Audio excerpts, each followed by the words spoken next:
शहर के कोनों में अब सन्नाटा नहीं होता, हर जेब में एक चीखता हुआ यंत्र है, मोबाइल। लोग खाना खा रहे हैं लेकिन स्वाद जीभ से नहीं स्क्रीन से ले रहे हैं। बातचीत हो रही है लेकिन आंखों से नहीं उंगलियों से। शोर इतना बढ़ गया है कि आपने ही दिल की धड़कन सुनाई नहीं देती। क्या आपने कभी सोचा है कि यदि एक दिन बिना मोबाइल, टीवी, इंटरनेट, दोस्त, किताब, संगीत कुछ भी न हो, सिर्फ आप और आपकी तन्हाई हो, तो क्या आप जिंदा रह पाएंगे? इसी प्रश्न के उत्तर की तलाश है ये कहानी।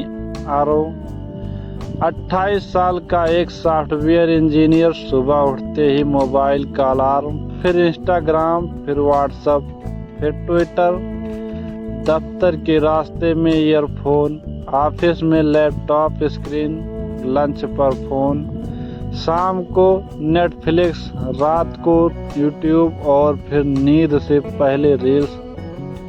आरव का जीवन तेज था लेकिन अर्थहीन। माँ कई बार कह चुकी थी, बेटा जरा अपने से भी तो बात कर ले कभी। आरव हंस देता, माँ टाइम कहाँ है अब इन बातों का। एक दिन दफ्तर से छुट्टी मिली। आरव ने सोचा क्यों ना एक ट्रैकिंग ट्रिप पर चला जाए। वह निकल पड़ा पहाड़ों की तरफ। एक छोटा सा गांव सांवरा, जहां ना नेटवर्क था, ना वाईफाई और ना ही बिजली 24 घंटे। पहले तो आरव ने समझा कि 1-2 घंटे में नेटवर्क आ जाएगा, पर 24 घंटे हो गए, ना कॉल, ना मैसेज, ना कोई स्क्रीन। वह पहली बार खाली था लेकिन खालीपन उसे डराने लगा।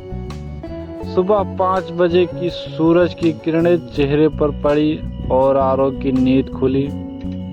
कोई अलार्म नहीं, कोई व्हाट्सएप नोटिफिकेशन नहीं, सिर्फ प्राकृतिक रोशनी और पक्षियों की आवाज। आरव को पहली बार खुद से मिलने का समय मिला। पहले 2 घंटे में ही आरव बेचैन हो गया। हाथ अपने आप जेब में मोबाइल खोजते, आंखें कोई स्क्रीन ढूंढती, मन सोचता क्या करूं। उसे पहली बार लगा मैं खुद के साथ नहीं रह सकता। आरव खिड़की के पास बैठा जहां एक पुराना झूला था। झूले पर बैठते ही उसके बचपन की यादें आने लगी। जब वह गांव आता था दादी के पास, जब दोस्तों संग पेड़ों पर चढ़ता था, जब शाम को ताश खेलता या कहानियां सुनता, उसकी आंखें नम हो गई। उसने खुद से कहा मैं कितना बदल गया हूँ और शायद कितना खो गया हूँ। तीसरे दिन आरव ने कोई स्क्रिप्ट नहीं बनाई। वह बैठ गया एक पेड़ के नीचे, आंखें बंद की और बस सांसों की आवाज सुनी। धीरे धीरे एक शांत संगीत उभरने लगा।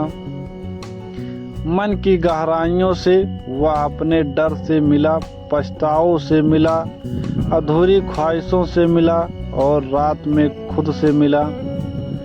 उसने महसूस किया यह अकेलापन नहीं है, यह तो मेरी आत्मा की पुकार थी जिसे मैं सालों से अनसुना कर रहा था। वो पेड़, वो हवा, वो मिट्टी, सब उसे अपनी सी लगने लगी। 5वें दिन उसने कुछ नहीं किया, बस आंखें बंद कर ली और बैठ गया। पहली बार उसने मन को चुप कर दिया। न कल की चिंता, न भविष्य की योजना, बस एक गहराई थी और शांति। वहीं ध्यान का जन्म हुआ। अब उसे पत्तों की सरसराहट की भी कविता लगती थी। पानी की बूंदें मानो कोई कहानी कह रही थी। वो बिना शब्दों के प्रकृति से बातें कर रहा था। उसे समझ आया स्क्रीन से दूर जाओ और असली दुनिया सुनाई देती है। छठे दिन वह पूरी तरह बदल चुका था। अब उसे मोबाइल की ज़रूरत नहीं लगती थी। वह खुद को महसूस करने लगा था। वो अब चीज़ों को गहराई से देखता था, लोग, रिश्ते, सपने। वह उन 7 दिनों में एक यात्रा पर गया, लेकिन बाहर नहीं, भीतर की यात्रा, जहां उसने खुद को माफ़ किया, अपनों की अहमियत समझी, अपने जीवन का लक्ष्य पुनः तय किया। जब वह वापस शहर लौटा, उसके दोस्त उसे पहचान नहीं पाए। अब वह घंटों मोबाइल पर नहीं रहता। सुबह ध्यान करता है, दिन में कुछ समय अकेले खुद के साथ बिताता है, और सबसे बड़ी बात, वह अब खुद को जानता है। यह कहानी हमें सिखाती है, बिना खुद से जुड़े आप किसी से नहीं जुड़ सकते।